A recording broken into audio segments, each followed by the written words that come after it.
For eons, we've wondered if we are the sole creatures alive to question our place in the universe. We've pondered whether life on Earth is the only life there is, or if there's more, out there hiding somewhere across the stars. The good news is that generally, as our technology advances, so too does our ability to search for answers beyond our planet. Today, NASA is at the forefront of this gallant quest, using sophisticated tools and fronting groundbreaking missions in a continuous effort to probe the cosmos for life. Recent developments in particular, though, have possibly mind-blowing implications, fueling speculation that we may be on the verge of a monumental discovery. In this video, we'll explore NASA's latest efforts to determine whether or not alien life is really just around the corner. At the heart of NASA's search for aliens is the multifaceted, cutting-edge study of and search for biosignatures. These are chemical clues which we believe are indicative of life on exoplanets. On Earth, there are certain molecules in our atmosphere that are crucial to sustaining the life that we obviously know is here. Oxygen, methane, and ozone are all considered critical markers. With oxygen and methane, for example, while they can be produced via non-living processes, finding them together is a strong indicator of biological activity. To elaborate, methane breaks down quickly in the presence of oxygen, so if both gases are detected simultaneously, it implies that something is continuously replenishing the methane. On Earth, we know that life in general creates a great deal of methane, and we also believe there wasn't much methane present here before life emerged. Therefore, and using ourselves as a guide, NASA has become increasingly focused on detecting both methane and oxygen together on other planets. Because if and when we do, then it's probable that aliens live there. Elsewhere, though, and by most measures, there are at least 10 broad categories of biosignatures that stargazing, planet-watching scientists might also choose to focus on. Another of the most fascinating are technosignatures. These, again, are specific markers that might in some way emanate from another world. Although this time, they're markers to indicate scientific physical evidence of alien technology from either the past or present. Various types of technosignature have been hypothesized. Astronomers might keep their eyes peeled, for instance, for evidence of radiation leaks from Dyson spheres, which famously are unfathomably large, again hypothesized structures that, if they exist, would surround a star in order to harvest its energy. Dedicated campaigns have hunted for these megastructures, and as of summer 2024, evidence for 7 potential Dyson spheres has reportedly been found. In theory, a Dyson sphere would absorb and re-radiate its host star's energy, which should then result in atypical wavelengths of light being emitted from that star. And that's the technosignature that researchers are looking for as possible proof of alien engineering. Further investigation must be completed to understand the true nature of the 7 astrophysical anomalies detected so far. But then, at the same time, many believe that what we've seen to date is likely just the tip of the iceberg, and that ultimately the universe should be awash with Dyson spheres or similar.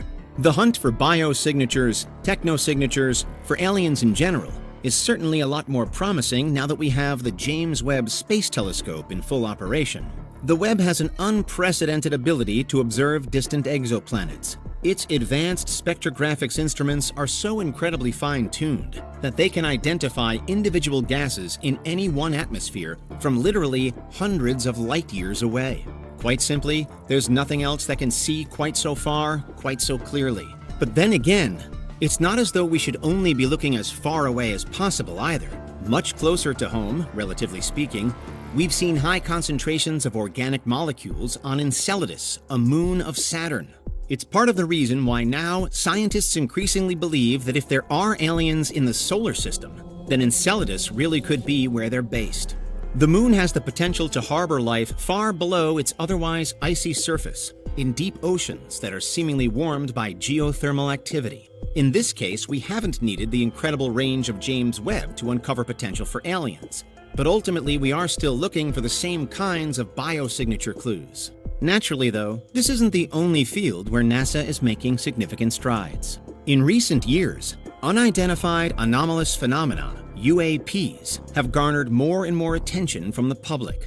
These were formerly known inside and outside the official sphere as UFOs, and they were once largely dismissed as conspiracy fodder. but they're now the subject of serious scientific inquiry, with NASA leading the way. The well-publicized meetings and high-profile publication of documents, beginning in earnest in 2023, reveals how the approach has changed a lot compared to past generations. Whereas the 20th century was shrouded in mystery, backdropped as it was by the Cold War and other tense geopolitical situations, the 21st appears to be an opening up of the story.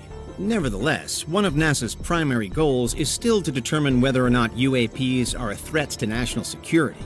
First and foremost, strange things in the sky are always viewed with suspicion because they're potentially being piloted or controlled by hostile states on Earth.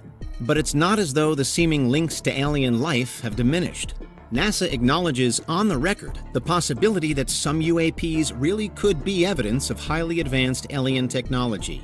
The agency's role is then to gather and analyze data using its expertise in space science.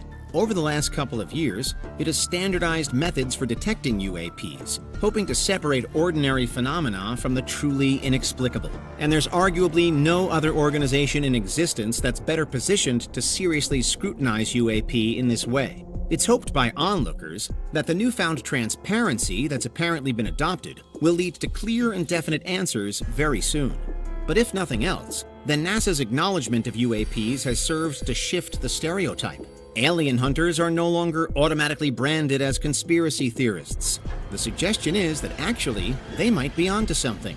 Finally though, if and when NASA does ever go public with proof of aliens, then what might we expect them to have actually found? There are by now quite a few candidates as to what alien life will be like and where it will be based. Several locations both inside our solar system and beyond hold promise, but one of the most discussed and arguably most likely locales remains Mars, the planet we've studied more than any other. We know so much about it, mainly due to its close proximity and abundant evidence of past water. The ancient environment of Mars, millions, even billions of years ago, almost certainly did have the potential for habitability. Today, it's not quite so vibrant or energized. Conditions are harsh. It's cold, dry, and its atmosphere has almost completely vanished, exposing the Martian surface to intense radiation from the sun. But it's still a strong contender for microbial life being present there right now. There are variously intriguing underground environments of liquid water where life might still exist. Bizarrely, support for this idea can be found here on Earth. There are hundreds of underground lakes in Antarctica where explorers have found wholly unique microbes. It's thought by some that the same could be happening on Mars. Meanwhile, and more specifically, a spotty rock was discovered on Mars in July 2024 by NASA's Perseverance rover. The rock had peculiar markings and bore a remarkable similarity to the look of fossilized microbes found all across our own planet. Scans revealed organic compounds to be present in the rock too, which again could indicate distant alien life. It isn't a certainty, as these molecules could still have formed via non-biological methods, but the find goes down as one of the latest to suggest that Mars might not be quite so lifeless as it seems from afar. Other points of consideration include seasonal fluctuations of methane recorded on Mars, delivering an all-important biosignature to potentially indicate life. We also have evidence of organic molecules found in the Martian soil, and studies suggest that there are still the remnants of ancient riverbeds and lakes etched into the dusty ground. All of these things combined show that life at least could have emerged and survived on Mars a long time ago. For some, the same list of signs is reason enough to believe that living matter is still present. Away from Mars, and the gas giant moons Europa, Titan, and Enceladus rank as the most promising other worlds where alien life might exist. By many measures, Europa, Titan, and Enceladus are actually far better suited than Mars ever has been. But is NASA about to announce the discovery of alien life on any of them? It's still very unlikely. Whereas when it comes to Mars, it can feel as though we're always edging ever closer to that fateful day when non-Earth somethings are finally and definitively found. Let us know your thoughts in the comments. Could 2024's spotty rock prove the final piece of the puzzle? Does life exist on Mars today? Did it ever exist in the past? One thing's for sure. If NASA does ever get to deliver the monumental news that we are not alone, then life as we know it will